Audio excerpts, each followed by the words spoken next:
Kita masuk ke farmakokinetik. Ya. Kelihatan slide saya kan ya? Ya Pak, kelihatan Pak. Kelihatan Pak. Oke, kalau kita lihat dari bawah ke atas ya. Berarti obat itu kalau masuk ke tubuh itu dia mengalami 3 fasa.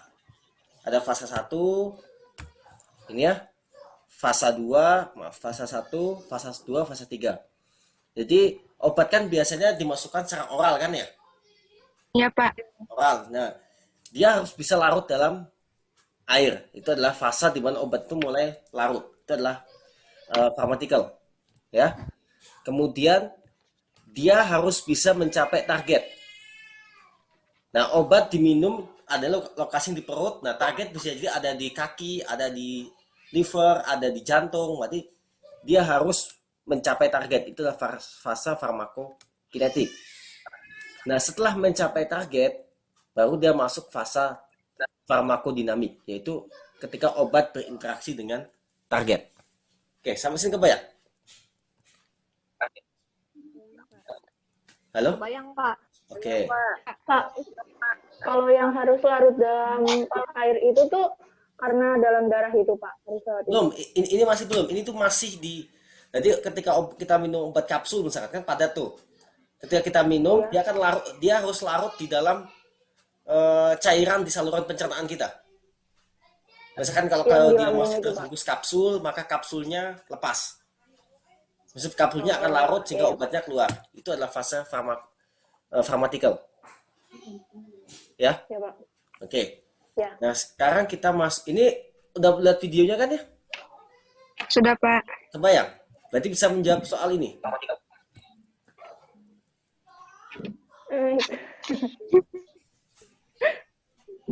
A-nya apa?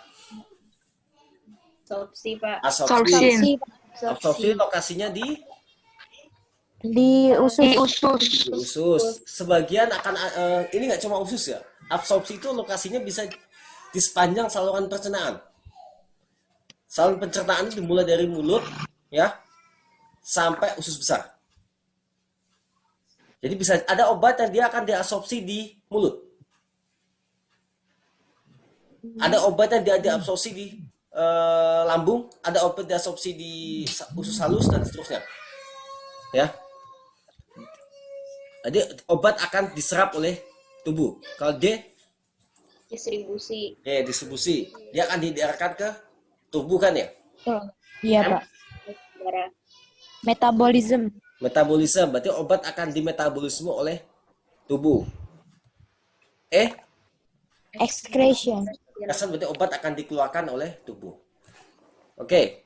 Pak, maaf Pak, mau nanya Pak, yang masalah kita kalau makan obat harus sebelum dan sesudah makan itu mempengaruhi absorpsinya atau yang bagian lainnya Pak? Ada beberapa obat yang dia sebenarnya ini obat itu kalau lambung kita lagi kosong ini ya, itu mudah diserap karena dia tidak harus menunggu kloternya pergerakan lambung. Tapi ada beberapa obat yang dia itu bisa meningkatkan asam lambung. Jadi kalau diminum dalam kondisi kosong, perut itu bisa mual. Ya, karena mual, berarti nanti malah muntah lagi. Jadi ada beberapa obat itu kalau dia diminum sebelum makan itu bisa mual. Oke, ketangkap? Jadi kalau obat itu sebenarnya kalau lambung lebih kosong itu lebih mudah diserap. Karena dia tidak dicampur dengan bahan food yang lain. Bisa jadi makanan itu mempengaruhi penyerapan obat. Sama kayak kita minum vitamin. Vitamin itu kalau dimakan bersama makanan berat itu lebih lama terserap dibandingkan kalau vitamin itu diminum sebelum makan. Ya. Oke. Ini sekilas saja, berarti farmakokinetik itu dia mempengaruhi bagaimana obat itu sampai target. Ya. Nah, bisa jadi ada obat itu secara in vitro itu di luar sel, di luar makhluk itu bagus, berarti dia bisa bertemu dengan target obat, dia bisa berinteraksi dengan target obat, tapi secara in vivo nggak bagus. Kenapa? Kira-kira kenapa? Karena kondisinya beda yang antara di luar sel sama di dalam. Sel. Kondisi beda itu menyebabkan apa? responnya itu kalau di luar sel nggak bisa menimbulkan respon seperti di dalam sel gitu Pak. Misal ada inflamasi atau yang lainnya. Oke, agak kurang tepat sebenarnya. Jadi bisa jadi di in vivo obat tuh nggak mencapai target. Misalkan obat-obat yang dia targetnya adalah di otak, ya. Obat itu sebelum masuk sampai ke otak dia harus melalui saluran pencernaan kita dulu kan ya. Kalau dia nggak bisa diserap tubuh maka ya obat itu nggak akan aktif, ya kan? Karena dia nggak mencapai otak. Jadi bisa jadi obat itu secara in vitro bagus, tapi secara in vivo tidak aktif karena dia tidak diserap oleh tubuh salah satunya. Atau diserap tubuh tapi di metabolisme tubuh sehingga dia mengalami kerusakan atau sifatnya berubah. Maka pengujian itu ada pengujian in vitro dulu biasanya, setelah itu ada pengujian in vivo baru masuk ke klinik. Kebayang? Bayang, Pak. Oke. Ya. Jadi bisa jadi ada obat yang sangat bagus secara farmakodinamik yang kita bahas tapi tidak berguna secara klinik karena tidak bisa diserap tubuh misalkan. Ya. Jadi obat itu harus mempertimbangkan farmakodinamik yang kita bahas sebelum UTS sama satu lagi mempertimbangkan farmakokinetik. Nah, ini ada 4 tahap farmakokinetik ya, absorpsi, distribusi, metabolisme, dan excretion. Oke. Kalau absorpsi kebayang nggak? Ada pertanyaan terkait absorpsi? Halo? Iya, Pak. Nggak ada kan? Berarti slide ini saya skip ya. Jadi intinya kalau obat itu diminum secara oral, dia harus bisa melewati membran usus. Ya. Nah, membran usus itu terbuat dari seperti biasa adalah fatty cell membran berarti bilayer kan ya. Nah, karena bilayer dia harus cukup hidrofobik. Ya kan?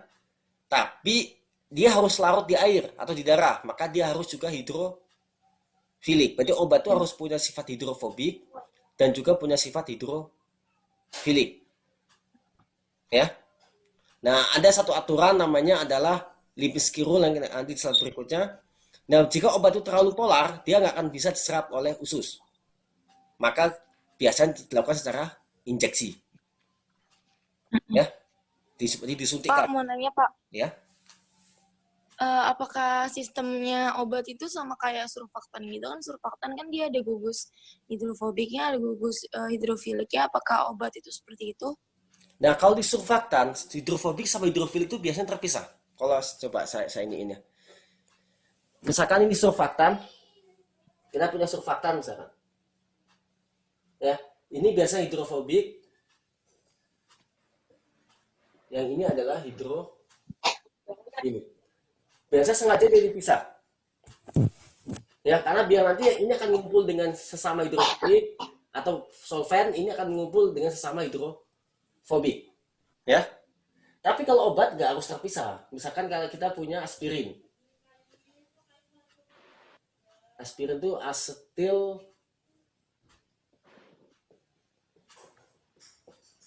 ini kan ya. Ini adalah gugus hidrofilik. Ya kan? Iya. Yang ini adalah gugus hidrofobik. Ini adalah Hidrofobik. Fobik. Yang ini adalah hidrofilik. Berarti nggak harus terpisah. Ya. Iya, Pak. Ya. Oke.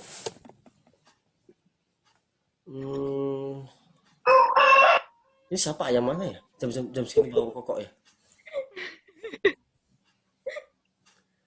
Bentar, mana di slot saya?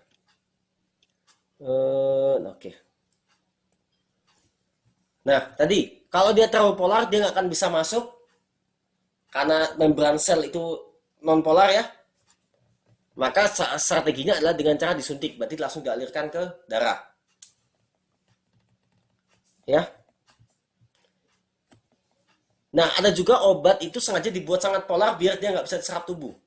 Misalkan obat itu cenderung toksik ya, untuk mengatasi infeksi pada pencernaan, dan dibuat polar agar dia tidak masuk ke tubuh sehingga efek sampingnya akan kecil.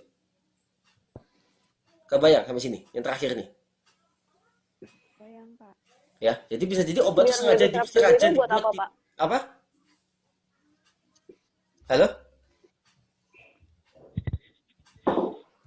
Jadi Siap, obat itu tadi bisa gimana? jadi sengaja dibuat polar, tujuannya biar tidak diserap tubuh. Karena targetnya adalah bukan tubuh kita, tapi adalah bakteri yang ada di saluran pencernaan.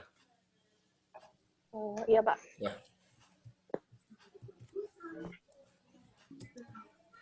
Oke, ini semacam Lipinski rule ya. Ini dari orang, ini biasanya adalah hasil eksperimen. Misalkan gimana caranya agar obat itu seimbang antara kepolaran dan kenonpolarannya. Misalkan berat molekulnya di bawah 500, kalau di atas 500 dia akan semakin besar, hidrofobiknya akan naik. Terus ada HBD-nya berapa, HBE-nya berapa, karena kalau kebanyakan dia akan cenderung polar, ya. Log P-nya kurang dari 5. Log P itu adalah perbandingkan antara kelarutan obat di pelarut polar air dan kelarutan obat di mana log P ini. Nah ini, sorry, perbandingan antara kelarutan obat di non polar sama kelarutan obat di polar. Berarti dia harus kurang dari 5. Semakin besar log P, makin polar apa non polar? Kalau dari rumus ini, Non-polar. semakin besar log P, Non-polar.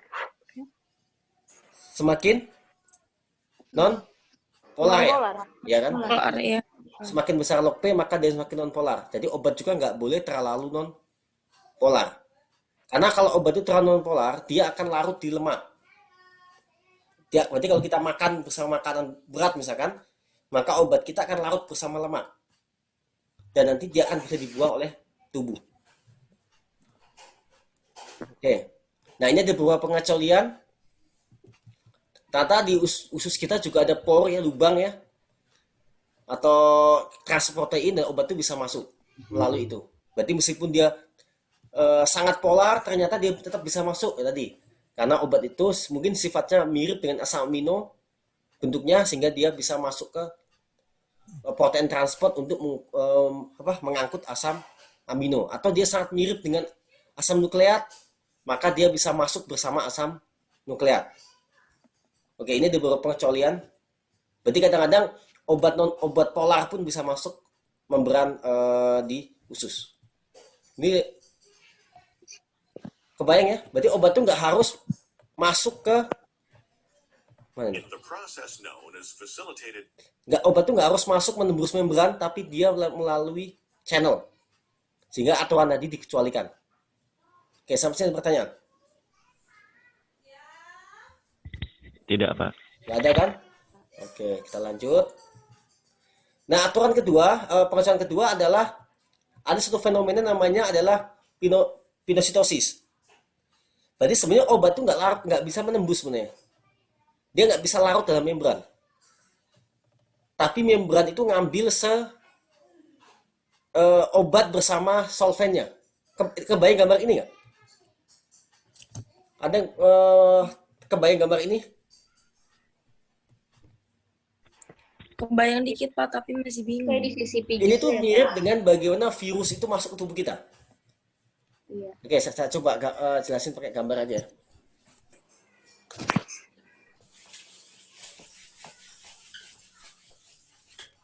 Misalkan biru ini polar ya. Saya nggak digambarin ya. Ini obat ya. Terus ini membran. Ini polar. Ini non polar. Oke, kelihatan? Terus Ya, Pak. ini air, berarti dia polar juga. Seharusnya obat itu nggak bisa masuk kan ke sini karena ini Iya. non polar. Nah, ternyata obat ini ketika dia mendekat ke sini, yang terjadi adalah jadi membran ini ngambil nggak cuma obatnya tapi solvennya juga. Jadi semacam bentuk misel gitu. nanti dia akan, oke, ini saya kasih biru ya. Ini obatnya. Oke, kebayangin. Jadi obatnya tetap tidak larut di membran, tapi dia larut di air di sini.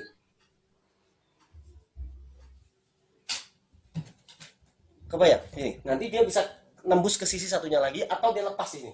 Jadi ini mirip dengan ketika virus itu masuk ke tubuh kita. Jadi ketika virus masuk, dia akan memasukkan material genetiknya adalah dengan cara dia menyatukan membran dia dengan membran sel kita. Jadi obat itu tetap tidak larut di membran, tapi dia larut di pelarutnya dia, airnya itu, dan air itu menembus membran. Ya, ini proses namanya di apa sih tadi namanya, agak susah, nggak familiar. Pinocytosis. Oke, kebayang. Tapi itu berlaku buat semua jenis obat apa tertentu aja Pak? Tertentu aja. Ada beberapa obat yang bisa seperti itu. Ya, Iya, Pak. Contohnya obat apa, Pak? ini ada nih. Sebentar. Mana nih? Setahu saya mana nih? Mana ya? Saya nggak tahu hafal namanya, tapi ini apa ini?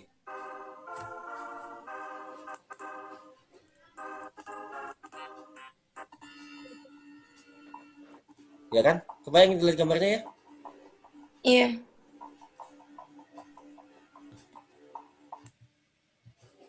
Sebentar. Saya agak lupa namanya tadi. Ya. Tapi ada kok beberapa obat seperti itu. Dia biasanya dia cukup polar ya. Sehingga membran itu menangkap bersama airnya. Nah, terus tadi kenapa di sini dikatakan ukurannya harus tidak terlalu besar, ya kan? Nah, kalau kita lihat di aturan satunya lagi, kenapa ukuran besar itu membuat obat susah masuk? Karena sebenarnya bukan ke masanya, tapi ke bentuknya. Semakin besar obat, maka dia akan strukturnya akan semakin fleksibel, ya kan? Karena makin fleksibel, dia akan semakin susah berinteraksi dengan membran. Kebayang? Semakin besar obat, strukturnya Semakin besar obat, kalau kita punya obatnya kecil seperti ini, sama nggak kelihatan ya.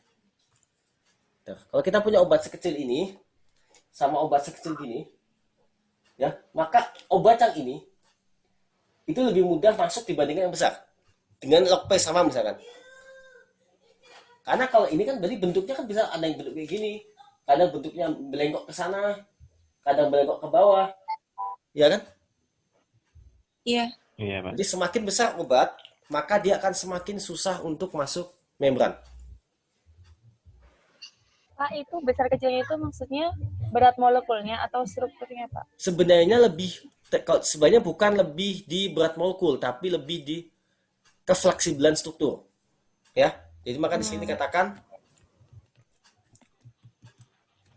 bukan berat molekul yang penting, tapi terlalu ukuran apa?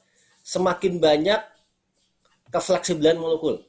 Ya, semakin fleksibel molekul, maka semakin susah obat itu akan diserap. Oh, Ya, iya. berarti umumnya semakin berat molekul, jumlah atomnya makin banyak kan ya?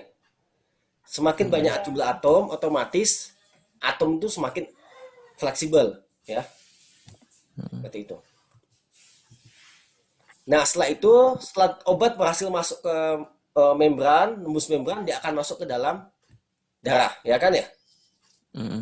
Nah, ada yang menarik, makanan termasuk obat, ketika dia diserap oleh saluran pencernaan ke dalam darah, dia nggak akan langsung lari ke jantung. Dia lari kemana dulu? Semua makanan kita yang diserap oleh saluran pencernaan kita, dia akan lari ke liver dulu. Oh iya, liver. Berarti kalau mana sih?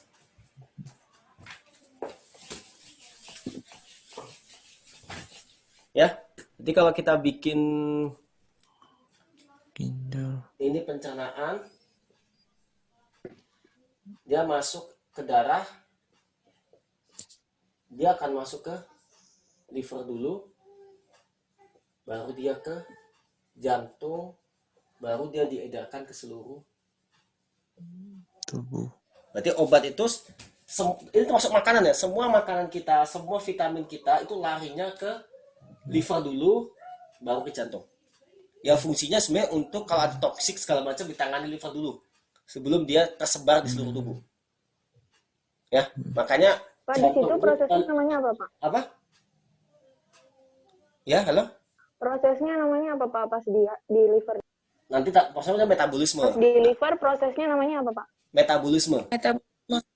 Tahap ketiga, ya. Tapi sebenarnya kalau dari distribusinya sebelum dia masuk ke jantung dan diedarkan ke seluruh tubuh, dia akan masuk ke liver. Di sini nanti tahapnya adalah yang M, metabolisme. Ya.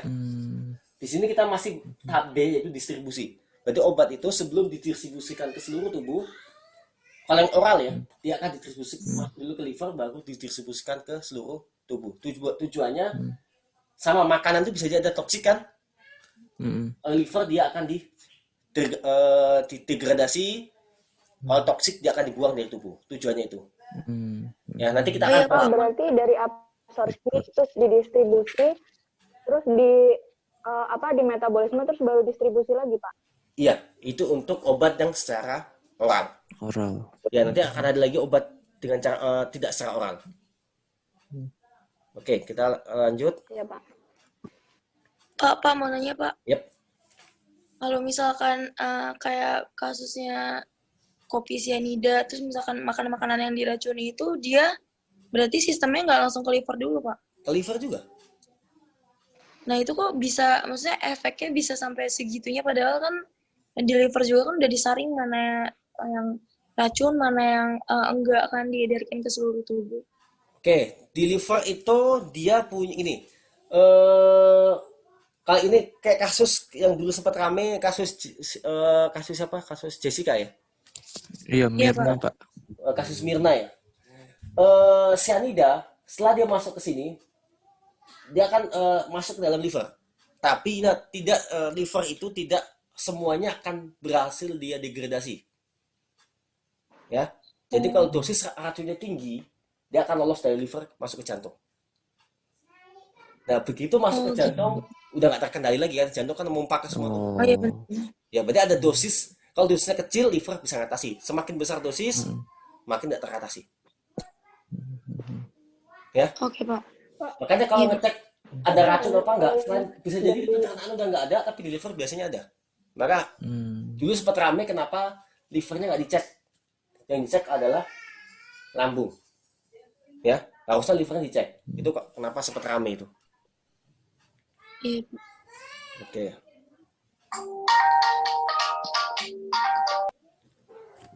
Nah,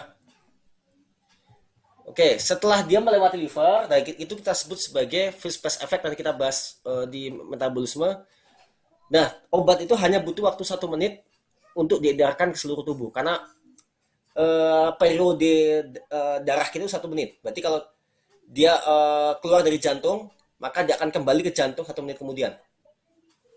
Berarti cepat sebenarnya efek dari obat ketika dia diabsorpsi sampai dia keluar kembali ke tempat semula itu 1 menit. Oke. Nah, ya kadang-kadang tubuh itu nggak semua sama ya.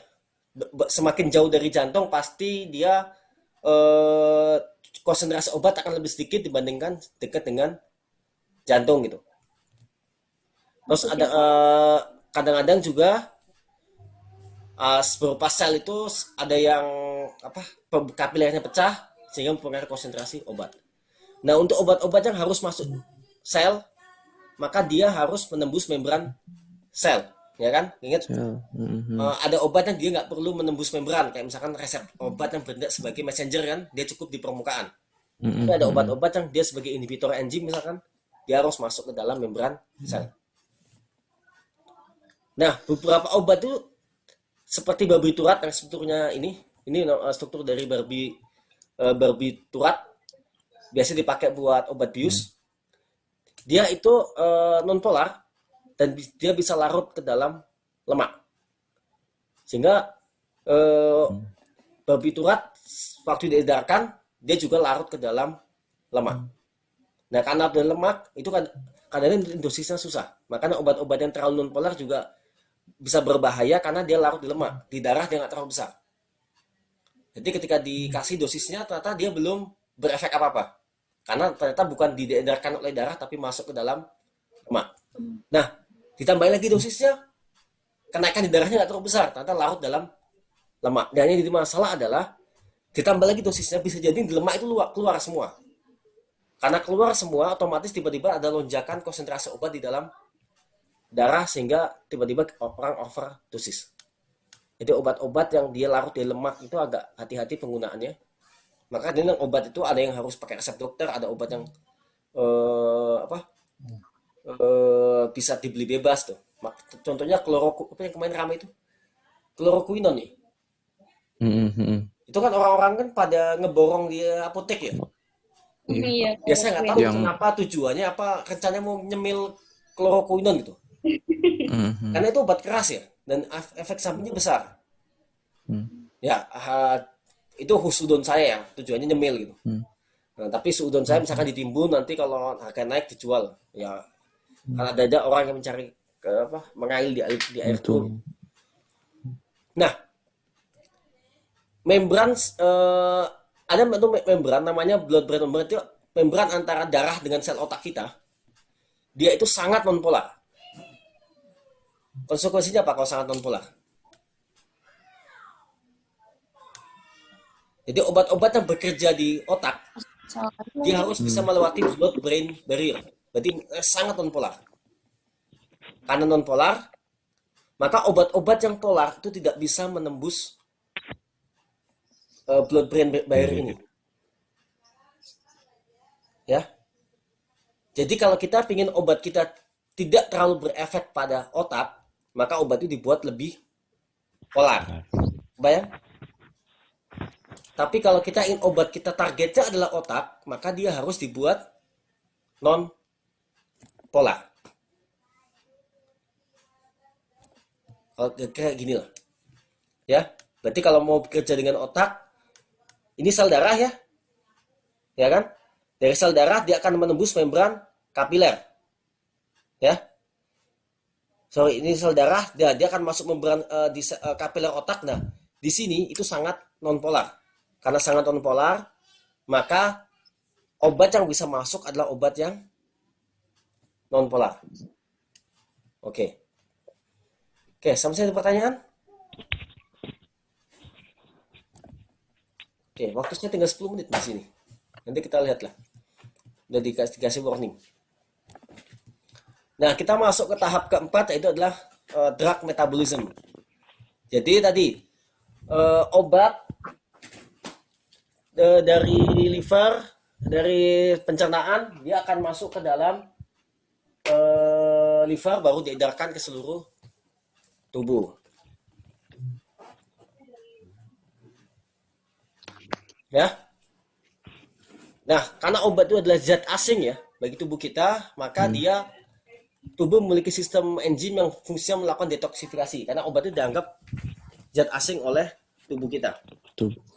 Ya. Nah, sebenarnya proses detoksifikasi itu sudah terjadi di darah, di saluran pencernaan dan organ lain, tapi mayoritas adalah di liver. Ya. Nah, produknya kita sebut sebagai drug metabolit. Nah, drug metabolit ini biasanya lebih nggak aktif. Kecuali untuk obat-obat yang prodrug, yang dia itu baru muncul setelah di metabolisme. Tapi umumnya nggak aktif, bahkan kadang-kadang toksik. Misalkan paracetamol itu hasil metabolitnya ada yang toksik. Makanya obat itu tetap, meskipun obat bebas, biasanya lebih baik menggunakan dokter yang ngasih resep. Ya. Karena bisa takutnya ada kontraindikasi dengan penyakit yang lain. Ya. Nah, tujuannya apa dari metabolisme? Sebenarnya kenapa tubuh melakukan metabolisme zat asing? Tujuannya biar dia lebih mudah dikeluarkan dari tubuh. Ya. Nah, mana nih? Jadi obat yang oral dia akan melewati liver, sebagian obat akan di metabolisme, dan sisanya akan diedarkan ke seluruh tubuh. Nah, tahap ini kita sebut sebagai first pass effect. Jadi obat yang dimasuk oral itu harus melewati tahap ini. Nah, gimana kadang-kadang obat itu kalau di metabolisme dia akan tadi nggak aktif, sehingga nggak efisien lagi. Maka kita obat itu sebaiknya tidak melalui proses oral, tapi melalui cara lain, misalkan dengan cara disuntik. Kalau disuntik, dia akan disuntik di pembuluh vena, misalkan dia langsung ke jantung, dari jantung diedarkan ke seluruh tubuh. Berarti kadang-kadang obat itu butuh sebaiknya tidak di metabolisme kan takutnya toksik atau lebih nggak efektif, maka dia dimasukkan dengan cara disuntik. Oke, kebayang?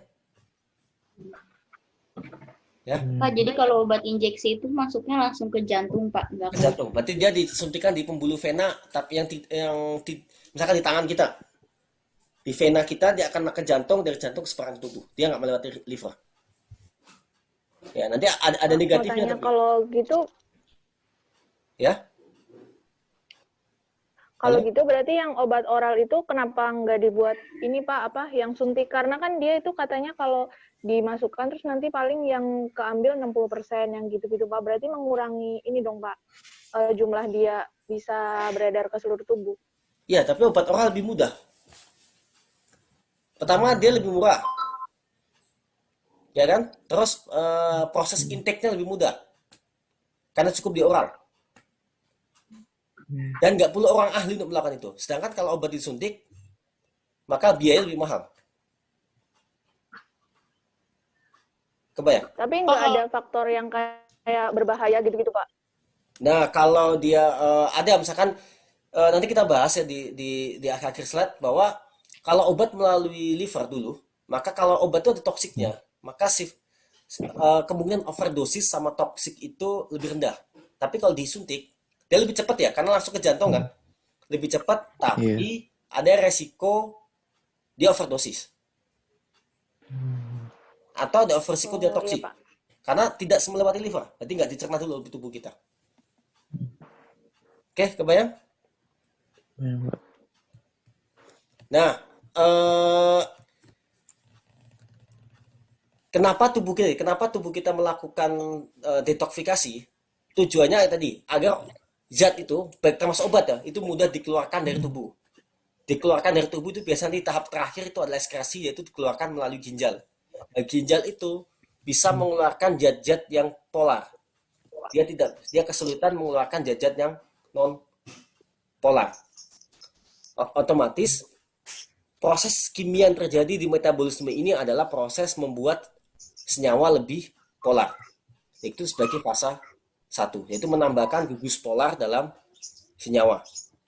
Tujuannya dari ini adalah biar dia lebih polar dan lebih mudah dibuang oleh tubuh. Nah, enzim yang bertugas namanya sitrochrome P50 yang ada di liver. Oke, teman-teman bisa baca, intinya dibuat lebih polar. Misalkan dia alkana diubah menjadi alkohol, ya kan? Intinya diubah menjadi lebih polar. Nah, kadang-kadang ada yang sifatnya toksik. Misalkan ini alkena, dia diubah menjadi epoksida. Epoksida itu biasanya toksik. Ya, kenapa? Karena ini sangat reaktif ya. Dia bisa nempel di berbagai macam zat. Ya, dan seterusnya ini bisa teman baca. Ya. Jadi tahap di liver itu yang fase 1 itu disebut sebagai first pass effect ya. Mana dia? Jadi obat yang dikonsumsi secara oral akan melewati tahap itu. Yang survive dari tahap ini yaitu akan bertindak sebagai obat beneran. Oke, mana? Ini fase 2. Ya, ini menambah kepolaran juga. Oke. Nah, ini ada beberapa zat yang mempengaruhi yang dipengaruhi oleh P50. Obat yang mempengaruhi P50 misalkan phenobarbital ini obat epilepsi, dia meningkatkan, berarti obat-obat lain akan lebih termetabolisme. Ya. Dan seterusnya ini. Nah, ada beberapa makanan yang mempengaruhi kinerja si sitokom P50. Misalkan ini adalah Brussels sprout. Ini apa ya? Saya nggak pernah makan ini. Atau rokok, dia meningkatkan aktivitas P50. Sedangkan jus anggur menurunkan aktivitas P50. Oke. Oke, sampai sini pertanyaan. Ini harusnya materi minggu lalu. Aktivitas P450 itu apa sih Pak maksudnya? P50 itu adalah enzim yang ada di liver yang bertugas memetabolisme obat. Ya. Berarti semakin aktif enzim ini, maka semakin banyak obat yang termetabolisme. Semakin tidak aktif, maka semakin sedikit obat yang termetabolisme. Oke, kebayang? Jadi, Pak, saya mau nanya, Pak. Kalau misalkan kita konsumsi multivitamin setiap hari itu, dia berbahaya nggak sih, Pak, untuk liver kita? Oke, vitamin itu seharusnya tidak dianggap zat asing, ya. Justru yang bahaya adalah ginjal. Vitamin C itu akan dibuang oleh ginjal. Jadi terlalu banyak vitamin C, maka ginjal akan semakin berat. Ya. Jadi karena obat itu vitamin itu setahu saya dia tidak dianggap zat asing karena ya tubuh kita menerima itu, tapi dia akan tetap dibuang oleh tubuh. Nah, kalau terlalu banyak ginjal kita akan berat. Jadi vitamin sebaiknya dipakai secukupnya. Oke? Baik, Pak. Terima kasih, Pak. Oke. Ini waktu saya tinggal 1 menit lagi nih. Saya buat sesi 1 lagi ya, nggak lama, paling cuma 20 menit. Gimana? Baik, Pak. Oke, saya buat sesi Iya, lagi. Pak. Jadi langsung join aja ya, Pak? Ya, langsung join aja. Saya kasih linknya habis ini ya. 20 menit aja, nggak lama-lama kok. Oke? Iya Pak. Oke, Pak. Ya. Terima kasih, Pak. Ya.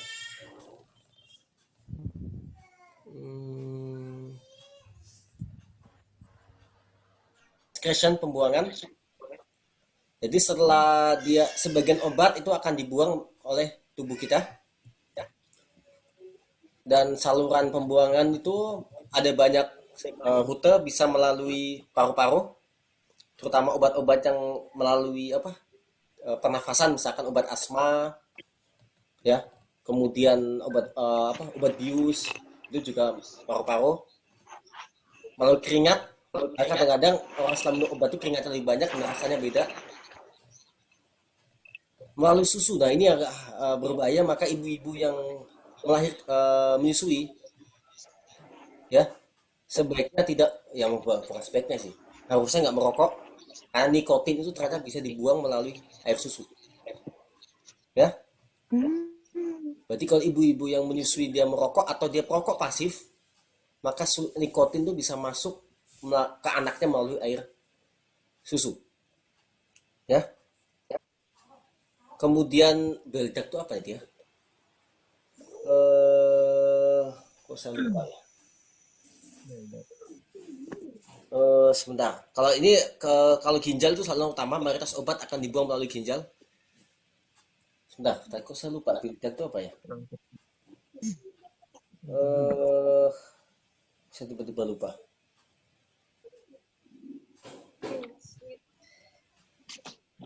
Air mata. Saya cek lagi deh. Ya, ada kok. Ya. Oke. Ini saluran ginjal. Ya, saya akan bahas anatominya. Intinya obat-obat yang hidrofilik itu akan lebih mudah keluar dari ginjal dibandingkan obat-obat yang hidrofobik. Makanya tadi metabolisme itu membuat obat lebih hidrofilik. Karena tujuan tubuh kan metabolisme itu adalah untuk membuang zat asing. Ya, jadi obat-obat yang lebih polar akan dikeluarkan, sedangkan obat-obat yang lebih non polar akan diabsorpsi lagi oleh tubuh.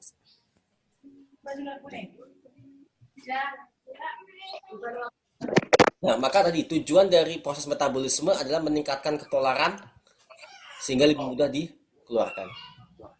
Oke, sampai sini ada pertanyaan? Kalau enggak sekarang kita masuk ke apa?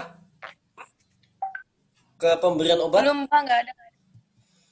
Nah, obat diberikan ada banyak cara ya. Ada oral, ini paling umum diminum kan ya. Yang kita bahas ADME dari tadi itu kebanyakan ada fokusnya di oral kan.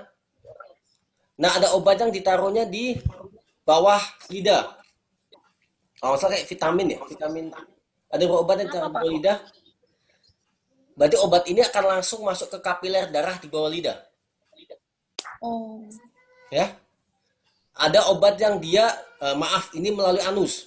Contohnya biasanya obat simbelit ya. Atau Iya, iya. simbelit kan.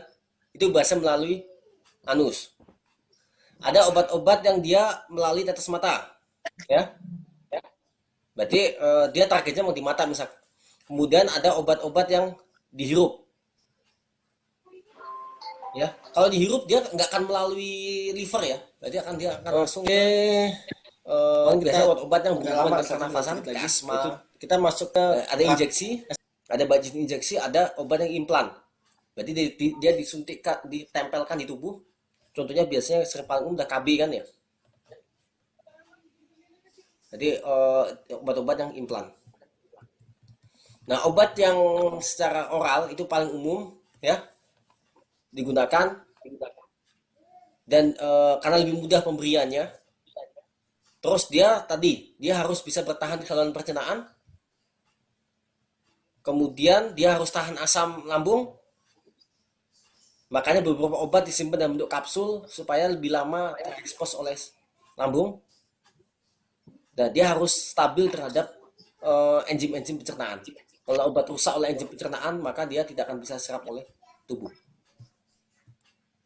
Ya. Nah, dia tadi syarat adsorption harus berlaku di sini. Maka dia harus cukup polar dan cukup non polar. Terlalu polar tidak bisa menembus, terlalu non polar dia akan larut di lemak dan dia akan dibuang bersama tidak diserap dengan baik oleh tubuh. Jadi dia harus cukup polar dan cukup non polar, harus seimbang. Oke, yang kedua obat-obat yang melalui saluran pencernaan, pernafasan, kayak obat asma yang paling sering. Nah, biasanya target obatnya memang ada di saluran pernafasan kan, kayak misalkan ada di bronkolus, ada di paru-paru, atau di pilek gitu. Bisa di saluran di hidung, ya. Oke. Nah, sama. Dia tetap kalau dia ingin masuk ke dalam darah, dia harus melewati membran bilayer. Maka obat yang terlalu polar nggak bisa nembus, obat yang terlalu non polar biasanya dia juga tidak terlalu. Kalau polar dia bisa masuk, tapi kalau terlalu polar dia tidak bisa masuk. Nah, itu biasanya obat-obat yang untuk asma, karena dia masih ingat kan obat asma yang sempat kita bahas, dia kan reseptor kan cukup di permukaan kan ya. Halo? Karena cukup di permukaan, dia nggak perlu menembus membran, maka biasanya kita bisa pakai obat yang polar. Nah, kenapa sebagian obat dimasukkan ke dalam selalu menggunakan pernafasan? Salah tujuannya adalah kalau misalnya tujuannya paru-paru, tapi dia sebaiknya tidak terkena fistpace effect tadi, tidak di metabolisme oleh liver, maka dia bisa melalui disedot pakai pernafasan. Oke. Nah, ini sering juga injeksi. Biasanya obat-obat yang dia susah untuk diserap dengan baik di pencernaan, contohnya morfin, ya. Nah, tapi injeksi itu karena dia disuntik ya, maka ada kemungkinan dia akan mengalami pembengkakan di daerah suntik kan. Udah pernah disuntik semuanya kan ya? Udah, Pak. Ya, berarti kan tetap dia akan menimbulkan luka di tubuh kan ya. Jadi ada resiko pembengkakan, ada resiko iritasi. Ya. Nah, karena dia disuntik, dia nggak perlu menembus membran. Karena dia langsung masuk ke dalam darah. sehingga dia akan lebih cepat efeknya dan lebih cepat didistribusikan ke tubuh. Kemudian dia tidak perlu melewati liver, sehingga dia lebih resiko obat itu menjadi zat lain akan lebih sedikit. Kemudian ada risiko adanya keracunan ya, sama overdosis. Karena dia nggak melewati liver, jadi kalau dia toksik maka tubuh tidak menghandlenya. Nah, injeksi ada banyak jenis lah, teman-teman udah mungkin bisa baca nggak semua, ini pengetahuan aja. Yang paling sering adalah diinjeksikan ke pembuluh vena. Masih ingat kan di pelajaran biologi pembuluh ada apa aja? Iya ingat Pak. Pena arteri. Ada 3. Ada pembuluh arteri, berarti dari jantung ke organ, ya kan? Yang kedua adalah pembuluh vena dari organ ke jantung. Jantung. Yang ketiga adalah kapiler, ya, yang di dalam organ. Nah, kenapa dia diinjeksikan ke vena? Kenapa nggak ke arteri? Biar langsung ke jantung. Karena Ya, dari targetnya jantung kan? jantung. Dari jantung sebar ke tubuh kan? Iya, untuk disebar ke tubuh kan, Pak? Iya, berarti dia akan masuk ke di vena akan masuk ke jantung, dari jantung diedarkan ke seluruh tubuh. Ya, kalau arteri selain itu arteri lebih susah penanganannya. Kalau enggak dia akan bisa muncrat. Kalau arteri kita luka itu biasanya bleedingnya akan lama. Ya, pendarahannya akan lama. Atau bisa jadi obat disuntikkan ke dalam jaringan sel, jaringan otot. Biasanya obat-obat anti rasa sakit ya, yang disuntikkan dalam otot. Ya, berarti ini kalau yang vena itu efeknya bisa global ke seluruh tubuh. Kalau yang intramuskuler itu biasa efeknya adalah lokal. Biasa obat-obat anti nyeri itu bisa disuntikkan ke dalam pembuluh otot. Yang lainnya nggak terlalu banyak ya. Ya, yang paling sering adalah intravenus ya, yang paling cepat ya. Tapi tadi ada resiko toksik dan overdosis. Nah, biasanya untuk menguranginya kita biasanya pakainya adalah dibuat infus sehingga dia akan pelan-pelan masuk ke dalam tubuh. Berarti dosis kenaikannya nggak akan drastis di dalam tubuh kadar obatnya. Oke.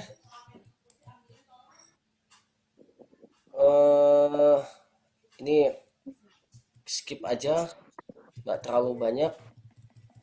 Ini contoh ini ya. Jadi yang paling cepat naik itu injeksi ya, karena dia disuntikkan kan dia paling cepat diserap tubuh. Kemudian selain itu adalah yang melalui pernafasan, karena lebih pendek salurannya, lebih cepat menaikkan diserap tubuh. Terakhir adalah pencernaan, karena dia harus mengikuti masuk ke lambung dulu, dari lambung masuk ke usus dulu dan lebih lama. Kalau dermal itu ditempelkan, ya biasanya buat semacam susu sih, apa bukan susu apa sih? Obat-obat implan yang kayak tadi yang buat KB itu biasanya tempelnya dia lama, dia emang sengaja dibuat temponya lama. Oke. Ini perkembangan tadi obat-obat yang kita bahas dari tadi itu begitu dia diedarkan jantung dia akan tersebar ke seluruh tubuh, ya kan? Berarti ada resiko dia nempel di tempat lain. Nah, atau ketika kita suntikkan, maka obat-obat itu langsung kadar di darahnya akan naik. Sehingga ada resiko tubuh akan menolaknya. Maka beberapa pengembangan adalah obat itu dibuat semacam drug delivery. Kalau ingat topik literatur kimianya siapa ya? Ada kok ya yang Paba apa sih? Cabe inget ya? Siapa sih yang dulu di kuliah litkim semester lalu? Cabes ya. Nyanyi dia. Nah itu kan dia bahas tentang cabe PGA gitu kan ya. Dan tujuannya adalah agar tadi salah satunya adalah obat itu yang kalau yang sakit adalah kepala, hanya kepala yang akan meresponnya. Rasakan. Nah, tidak ke semua bagian tubuh. Kalau yang sakit adalah liver, maka dia lewat jantung, tapi tidak membuat efek di jantung. Harapannya itu. Yang kedua adalah eh, jangan sampai konsentrasi obat tiba-tiba naik di dalam darah. Berarti setelah disuntik, berarti obat nggak langsung menaikkan, konsentrasi nggak langsung naik. Pernah ini nggak? Ada semacam vitamin C merek apa ya? Estersi ya? Pernah lihat iklannya nggak? Iya, Pak. Ya itu Pernah kan dengar, Pak. klaimnya adalah dia lebih tidak lebih ramah terhadap asam lambung, Iya. ya, dan dia lebih lama diserap tubuh sehingga bertahan 24 jam. Kenapa? Biasanya kalau kita minum vitamin C itu kan asam ascorbat. Karena asam dia akan meningkatkan keasaman di lambung kita, ya kan? Lambung. Terus Iya. yang kedua, karena dia vitamin C akan lebih mudah teroksidasi tubuh kita. Karena fungsi vitamin C kan antioksidan. Nah, ketika dia dibuat esternya, maka dia nggak asam, lebih aman terhadap asam lambung. Yang kedua, kan di ester, dia akan dihidrolisis perlahan-lahan, otomatis jumlah vitamin C darah kita naiknya akan pelan-pelan. Nah, prinsipnya sama dengan ini.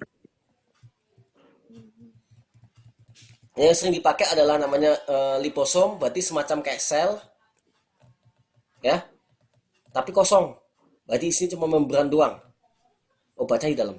Nanti lama kelamaan ini akan lepas. Nah, tapi ini biasanya harus disuntikkan, ya, karena segede gini biasanya tidak bisa menembus membran di saluran pencernaan kita. Berarti dia ya harus disuntikkan. Ini biasanya dia diinjeksikan, ya. Dan perkembangan terbaru biasanya di sini dikasih semacam reseptor atau semacam buat sensor gitu. Nanti dia hanya menempel pada sel target. Misalnya biasanya dibuat untuk obat anti kanker, ya. Karena obat anti kanker itu biasanya sangat toksik.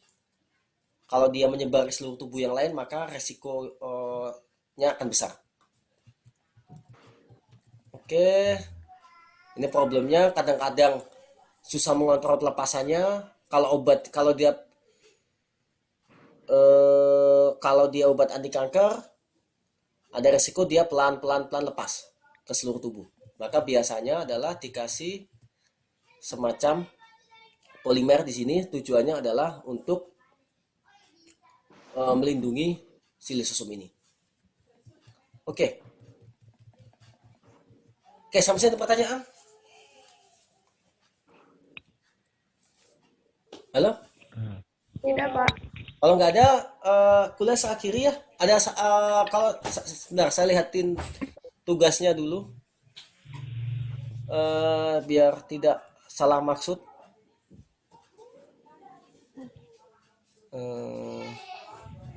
Sebentar.